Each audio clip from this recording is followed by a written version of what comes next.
Sakaja, niliona ukisema uko ready kusimama 2027 na ukasema hujalemewa na Nairobi, uko ready kuendelea. Nitakuuliza swali moja. Kama umewezana na Nairobi, kwa nini mamlaka yako ulipeana kwa the presidency na ulipeana kwa the presidency yenye ishafail? One time.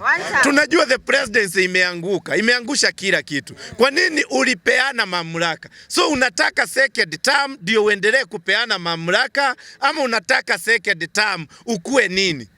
One time. Sababu hebu nikuulize swali moja. Ukipewa bibi miaka 10, si ndio?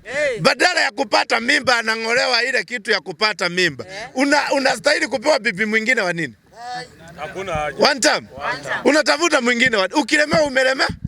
So Sakaja, mimi nitasema I think MCS wa Nairobi wamekupea a safe riding whereby umeepukana na impeachment, si ndio? So tosheka na hiyo. Kama ni kiti ya MP, I think kuna watu wanaweza kupatia. Kama ni MCA unaweza pewa. Lakini kama ni governor tafadhali, hiyo sawa? One time.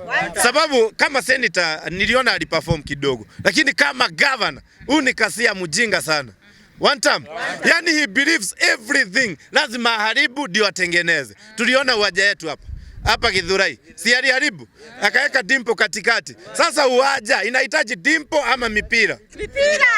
One time. Uwanja inahitaji dimpo ama watoto wacheze? So Johnson Sakaja enda uwanja ya Mweki. Ilianzishwa 3 years ago. Imemalizika? Si bado iko tu hapo legelege. Pesa hata uwezi jua ilienda wapi. So unataka second term upeleke wapi? One time.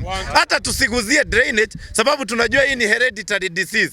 Hii ni kama upate diabetes ama high blood pressure ambao ni hereditary. One time. So hiyo hatutaongea sana lakini pia umetuangusha. Sababu tumeangalia town watu wanaingia kwa mashimo. Hata polisi alipotea juzi na hajaipatikana. Si ilikuwa last year. Polisi alibebwa na maji hadi wa leo hajawahi patikana. One time. Kitu walipata ni bunduki tu. Bunduki ni important kuliko binadamu, si ndio? One time.